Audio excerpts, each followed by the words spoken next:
Principles کی بات کریں گے، 3 اللہ کے ناموں کے بارے میں بات کریں گے کہ اگر کوئی بھی شخص ان کی امپلیکیشن، اس کا مطلب اور اس کی ٹرو ایسنس کو سمجھ لے تو اس کی لائف میں جو پرابلمز ہیں وہ ڈیمینش ہو جاتی ہیں، وہ پرابلمز نہیں رہتی، اس کو سکون اور چین نصیب ہوتا ہے۔ اور وہ 3 نام کیا ہیں اللہ تعالیٰ کے؟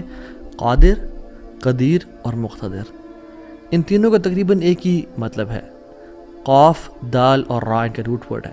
قادر قرآن میں 12 دفعہ آیا ہے، قدیر 45 ٹائمز آیا ہے اور مقتدر 4 دفعہ آیا ہے، وچ شوز کہ اللہ سبحانہ وتعالیٰ ہر چیز پر فل قدرت رکھتے ہیں، اللہ تعالیٰ ہر چیز پر قادر ہیں، اللہ تعالیٰ اسباب کے محتاج نہیں ہے۔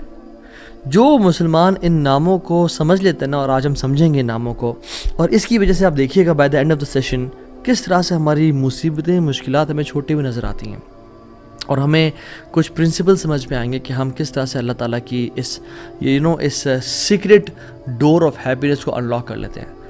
خدا کی قسم مسلمانوں ہمیں خوش ہو جانا چاہیے، وہ کسی چیز کا محتاج نہیں ہے، نہ وہ اسباب کا محتاج ہے، نہ وہ لوگوں کا محتاج ہے، نہ وہ ٹائم اینڈ اسپیس کا محتاج ہے، نہ وہ لاز آف فزکس کا محتاج ہے۔ ہر چیز اس کی محتاج ہے، وہ کسی چیز کا محتاج نہیں ہے۔ So great news to all the Muslims, اگر ڈاکٹرز نے جواب دے دیا تو کیا ہوا؟ وہ قادر ہے، قدیر ہے، مقتدر ہے۔ اگر رشتہ داروں نے چھوڑ دیا تو کیا ہوا؟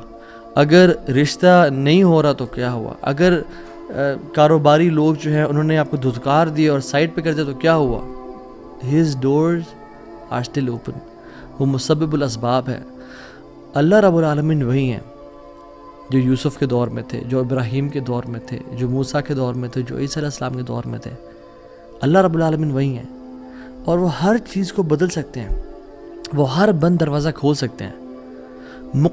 مقتدر کا مطلب تو سبحان اللہ یہ ہوتا ہے کہ اس میں نا قدیر کی بھی بلاغت ہے، یعنی جو ہر چیز پر مکمل قدرت رکھتا ہے۔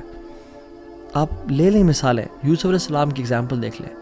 ایک بچہ جو کہ بالکل اپنے انفینٹ سے نکل رہا تھا، اس کو کنویں میں پھینک دیا گیا، وہاں سے اس کو قافلے نے پرچیز کیا اور بالکل for pennies he was sold, اور عورت نے حملہ کیا ان پہ، گناہ کرنا چاہا، جیل میں ڈال دیا گیا ان کو، ٹھیک ہے۔ وہ شخص جو کنویں میں پھینکا گیا، جو جیل میں ڈالا گیا، جو اتنا بے بس کہ نہ باپ، نہ ماں، نہ بھائی، بالکل مصر میں ان نون اسٹرینجر، اور وہ جیل میں بھی ہو، نو کانٹیکٹس، نو پی آر، کیا بنے گا اس کا؟ القدیر نے، المقتدر نے اس کو وہاں سے اٹھا کے ایجپٹ کے تخت پہ بٹھا دیا۔ اللہ ہر چیز پر قادر ہے۔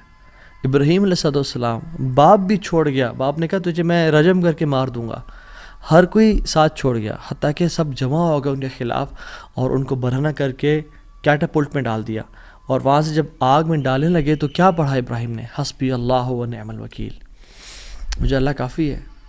اور کیا ہی وہ نعم الوکیل، کیا بہترین دوست ہے، کیا بہترین کارساز ہے وہ۔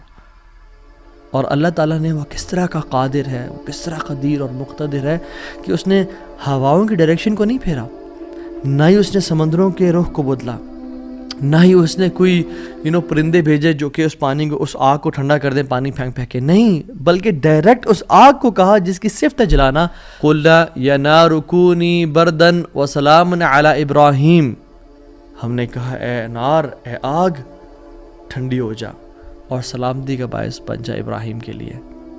کچھ روایات میں تو یہ بھی آتا ہے کہ ان کی صحت کے کچھ ارچہ کلام ہے کہ ابراہیم علیہ السلام سے پوچھا گیا کہ سب سے بہترین مومنٹس آپ کی زندگی میں کون سے تھے؟ تو ابراہیم علیہ السلام نے کہا کہ جب میں آگ میں تھا، کہ اللہ تعالیٰ نے اس کو حکم دیا تھا کہ ٹھنڈی ہو جا، اور اتنی ٹھنڈی نہ ہونا کہ ابراہیم کو تکلیف پہنچائے، سلامتی والی بن جانا۔ تو those were the best moments that I spend in my life. اور وہ کس طرح سے ٹھنڈی ہوئی کہ صرف ابراہیم کے لیے ٹھنڈی ہوئی، لیکن جو رسیاں ابراہیم علیہ السلام کے ہاتھ پہ بندھی ہوئی تھی ان کے لیے ٹھنڈی نہیں ہوئی، اس رسیوں کو جلا دیا، مگر ابراہیم علیہ السلام کے بال تک کو بھی نہیں جلایا۔ اور جب ابراہیم اس آگ سے نکلے تو ان کا جو باپ تھا آزر، وہ دیکھ رہا تھا اور کہتا ہے نعم ربک یا ابراہیم، کیا رب ہے تیرا ابراہیم۔ یعنی ایک کافر کو، ایک مشرک کو تو یقین آ گیا کہ کیا رب ہے ابراہیم کا۔ ہم نے 50-60 سال زندگی گزار لی لائف کے، کچھ نے مجھ جیسے تو 20-30 سال گزارے زندگی کے۔ ہمیں ابھی تک رب کی قدرت پہ یقین نہیں آیا، ہمیں ابھی تک آنیسٹلی اللہ تعالیٰ کے مکمل قادر ہونے پہ یقین نہیں آیا۔ تیسرے پارے میں ایک شخص کا ذکر آتا ہے قرآن میں کہ ایک شخص گزر رہا تھا اور ایک قریہ سے، ایک بستی سے گزرا، ویلیج تھا، اور وہ بالکل یعنی آپ سمجھ لیں رونز تھا، وہ بالکل کھنڈرات بن چکا تھا۔ تو ان کے ذہن میں ایسی خیال آیا، who will raise them up؟ کون کھڑا کرے گا انہیں دوبارہ؟ ابن کثیر اور باقی لکھتے ہیں کہ وہ عزیر علیہ السلام تھے۔ خیر نیورتھلیس اللہ تعالیٰ نے ان کو موت دے دی، اور موت دینے کے بعد جب اٹھایا تو کہا کہ کتنا عرصہ تم پڑے رہے ہو اس جگہ پہ؟ تو کہا کہ دن کا کچھ حصہ۔ اللہ تعالیٰ نے کہا کہ تم 100 سال مردہ رہے ہو یہاں پہ، اور ان کا جو حمار تھا، جو گدھا تھا، وہ پیرش ہو گیا، اس کو یعنی کھا کے کیڑے مکوڑے، مٹی نے اس کو ڈیکمپوز کر دیا، لیکن جو ان کا کھانا تھا، اللہ اکبر کیسا قادر ہے اللہ تعالیٰ۔ فانظر الی طعامک وشرابک لم یتسنہ، اپنے کھانے کو دیکھو اور اپنے پینے کو دیکھو، اس کو کسی نے چھوا بھی نہیں ہے۔ کھانا ہم باہر سے آرڈر کرتے ہیں، کچھ کھا لیں تو فریج میں نہ رکھیں، اور ایک دن گزر جائے تو وہ باسی ہو جاتا ہے، خراب ہو جاتا ہے۔ ایک دن کھانا برداشت نہیں کر سکتا، لیکن 100 years گزر گئے، کھانے کو کسی نے چھوا بھی نہیں، اور جو حمار تھا، جو گدھا تھا ان کا، وہ بالکل پیرش کر گیا اور ڈیکمپوز ہو گیا۔ اور عزیر علیہ السلام کے نظروں کے سامنے اللہ نے اس کو دوبارہ کھڑا کر دیا۔ کیا کہتے ہیں سب دیکھ کے، اللہ کی قدرت کے مناظر دیکھ کے، جب اللہ کی کامل قدرت دیکھی اور اتھارٹی اوور تھنگس دیکھی، تو کیا کہا؟ قلنا اعلم ان اللہ علی کل شیء قدیر، قال اعلم ان اللہ علی کل شیء قدیر، میں جان گیا ہوں کہ اللہ تعالیٰ ہر چیز پر قادر ہے۔ واللہ العظیم میرے بھائیو اور بہنوں، اس سینٹنس میں نا بڑا مزہ ہے، بڑی لذت ہے، بڑا نشہ ہے۔ اگر انسان جان لینا کہ میرا رب ہر چیز پر قادر ہے، تو خدا کی قسم ہماری پریشانیاں، ٹینشنز، انزائٹی سب ختم ہو جائے گی۔ تو آپ نے گھبرانا نہیں ہے انشاءاللہ، ٹھیک ہے؟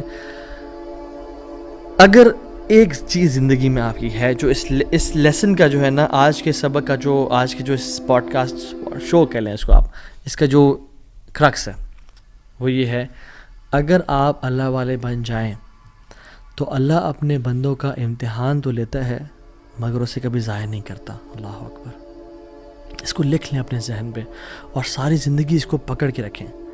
اگر آپ اللہ والے بن جائیں تو اللہ سبحانہ و تعالیٰ اپنے بندوں کا امتحان تو لیتا ہے کہ میرا بندہ سچا ہے یا نہیں، میرا ہے یا نہیں، لیکن خدا کی قسم کبھی ضائع نہیں کرتا۔